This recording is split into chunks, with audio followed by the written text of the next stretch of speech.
She deserves it more. The dress hung between us like a ghost of everything I'd never be to her. Perfect, chosen, worthy of celebration. She deserves it more. You're not even engaged, Mom said, lifting my wedding dress from its preservation box and holding it up to my stepsister Isabel. The afternoon light streaming through the window made the hand-sewn pearls shimmer like tears I refused to cry. I watched Isabel try it on, spinning in front of the mirror like a princess in a fairy tale where I was apparently the servant who'd been written out of the story. The dress, my grandmother's dress, retrofitted with months of my own handiwork, fit her like destiny. If destiny was a size 4 blonde with a trust fund and our mother's complete adoration. It's perfect. Isabel squealed, her engagement ring, 2 carats, cushion cut, impossible to miss, catching the light as she twirled. Like it was made for me. It was made for me. Every stitch, every alteration, every pearl I'd hand-sewn during nights when I thought love would eventually find me too. But standing there in my childhood bedroom, watching my stepsister claim yet another piece of my life, I felt something shift inside me. Not break, breaking suggests damage. This was different. This was alchemy. My name is Luna Morrison, and I'm 28 years old. I've been the invisible daughter since Mom married Richard when I was 12, bringing Isabel into our lives like a spotlight that made everything else fade to black. I'd spent 16 years perfecting the art of disappearing while still being useful. Seamstress, event planner, the one who remembered birthdays and allergies and which flowers Isabel was pretending to be allergic to this week. The morning of her wedding, I heard myself say, my voice calm as lake water, she'll look beautiful. Mom beamed at what she thought was surrender. Isabel hugged me with the casual cruelty of someone who'd never lost anything that mattered. That night, I worked with the precision of a surgeon and the patience of someone who'd been planning this for longer than I'd admitted, even to myself. The dress hung in my room one last time. Isabel had left it there, confident it would be pressed and perfect for her big day in 3 weeks. The solution I'd been developing for my textile chemistry thesis was clear as water, odorless as air. Each pearl got a delicate coating. Every thread of the bodice was carefully treated. The train, 6 feet of silk that had been my grandmother's pride, received extra attention. The chemical compound was simple, pH-activated, heat-responsive, completely undetectable until triggered by the specific combination of body temperature and stress hormones. I'd discovered it by accident during a particularly anxious presentation, watching my treated fabric samples react to my own nervous sweat. But this wasn't an accident. This was poetry. The morning of Isabel's wedding dawned perfect. Birds singing, sun shining, the kind of weather that wedding photographers sacrifice goats for. I was up at 5 a.m., not as the helpful stepsister, but as the makeup artist's assistant I'd volunteered to be. I needed to be there. I needed to see. The house buzzed with activity.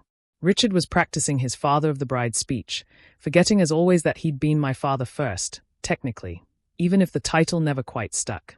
Mom fluttered between rooms like an anxious butterfly, her mother of the bride dress, champagne, not white, though barely, making her look like Isabel's older sister rather than my mother. Luna, can you check on Isabel? Mom asked, not looking at me as she adjusted her fascinator for the 100th time. I knocked on the bridal suite door. Final touches. Come in. Isabel sang out. She stood there in my grandmother's dress, my dress, looking radiant. The photographer was taking getting-ready shots, capturing the fairy tale in progress. You look beautiful, I said, and meant it. She did look beautiful. For now. Thanks, Luna. Could you get my shoes? The Louboutins in the closet. I fetched them, kneeling to help her step into them like I was her lady's maid. As I adjusted the dress's train, I felt the fabric, still cool, still white, still perfect. Body temperature alone wouldn't trigger it. It needed the perfect storm of heat, stress, and pH levels that only came with wedding day nerves hitting their peak. 5 minutes, the wedding planner called. Isabel's breathing quickened. I watched a tiny bead of perspiration form at her temple. Nervous? I asked. Excited, she corrected, but her hands were trembling slightly as she gripped her bouquet. The walk to the garden where 200 guests waited was only 50 yards, but each step increased Isabel's anxiety. I could see it in the way she kept adjusting her veil, the way her breath came shorter as the wedding march began to play. That's when it started. First, just a hint of lavender at the neckline, so subtle the photographer probably thought it was a shadow. Then, as Isabel began her walk down the aisle, the color began to bloom like time-lapse photography of dying flowers. Purple spread from every point where her skin touched fabric, following the lines of stress sweat like a map of her nervous system. The scream came when she was halfway down the aisle. Isabel looked down at herself, at the dress that was now deepening from lavender to violet to deep, royal purple. Every single thread. The pearls remained white, creating a bizarre contrast that made the transformation even more dramatic. "What's happening?" she shrieked, pulling at the fabric as if she could tear the color away. The guests erupted in gasps and confused murmurs. Phones appeared, documenting the disaster in real time. The groom stood frozen at the altar, mouth open, looking like someone had just told him Santa wasn't real. Mom rushed forward, trying to cover Isabel with her shawl, but the dress kept changing, the purple growing richer, deeper, until my grandmother's wedding dress looked like it had been dipped in grape juice and regret. "Luna!" Mom screamed, whirling on me. "What did you do?" "I attended my stepsister's wedding," I said calmly, adjusting my own dress, a simple navy blue that suddenly looked very elegant compared to the purple catastrophe in the garden. "Just like you asked." "The dress. You destroyed the dress." "The dress destroyed itself," I corrected. "It's a fascinating chemical reaction, actually. Completely reversible with the right treatment. I documented it all in my thesis, Stress-Responsive Chromatic Shifts in Natural Fibers. Got published last month. You'd know that if you'd ever asked about my work." Isabel was sobbing now, purple-stained tears running down her cheeks. "Wait, that wasn't right." I touched my own face, confirming. The makeup artist had used my experimental setting spray. The one I'd labeled for Isabel, Extra Hold. Her tears were literally purple. "Fix it," Richard demanded, his father of the bride's speech crumpled in his fist. "I can't," I said truthfully. "The reaction needs to complete its cycle. About 24 hours. Though fun fact, the more stressed she gets, the darker it becomes. So maybe some deep breathing." Isabel let out a wail that sent the purple into almost black territory. The photographer was still shooting, unable to help himself. This would probably win him awards, if not lawsuits. "You're a monster," Mom hissed. "I'm a textile chemist," I corrected. "And I'm also the daughter who spent 6 months hand-sewing pearls onto that dress while you planned Isabel's engagement party. The daughter who wasn't even invited to that party, by the way. The daughter whose grandmother's dress you gave away without asking because someone more deserving needed it. This is about jealousy," Isabel gasped between sobs. "This is about chemistry," I said. "Specifically, the chemistry between entitlement and consequences. You wanted my dress. You got it. Every thread, every pearl, every hour of work I put into it. You're literally wearing my stress, my anxiety, my years of being second best. Purple suits it, don't you think?" The groom, Martin, finally found his voice. Is she going to be purple?" "Just the dress," I assured him. "Though the makeup situation might take a few days.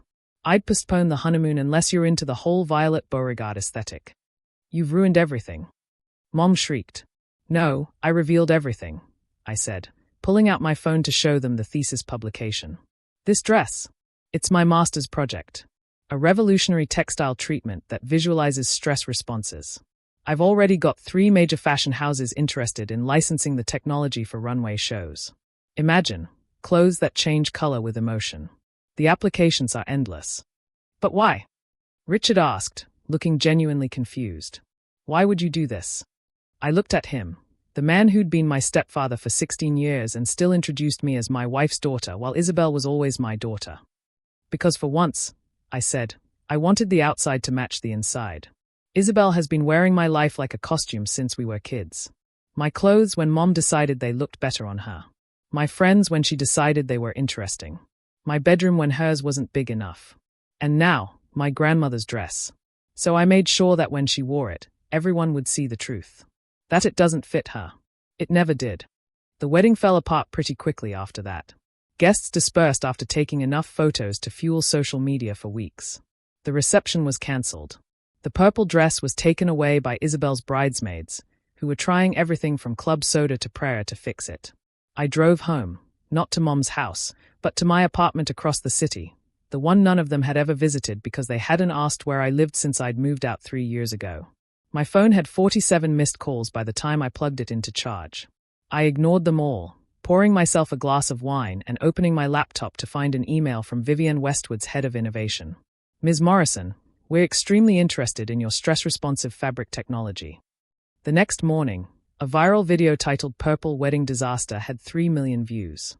The comments were brutal but fascinating from a sociological perspective. Someone had started a GoFundMe for Isabel's wedding redo. But someone else had started one for the genius sister who invented mood ring dresses. Mom showed up at my apartment that afternoon. First time she'd ever been there. "You destroyed your sister's life," she said from my doorway, refusing to come in. "Stepsister," I corrected. "And her life isn't destroyed. Her wedding was. There's a difference.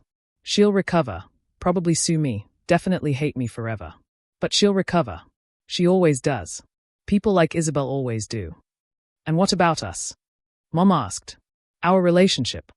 I looked at her, really looked at her for the first time in years. "What relationship? The one where you gave away my grandmother's dress without asking? The one where you forgot my birthday 4 years running but threw Isabel 2 parties for hers? That relationship?" She had no answer. "The dress will return to white," I said, feeling suddenly tired. "I built in a reversal agent. Baking soda and vinegar, actually. Simple kitchen chemistry. She can have her perfect wedding dress back. But she'll never be able to wear it without remembering that for one moment. Everyone saw what I've always seen.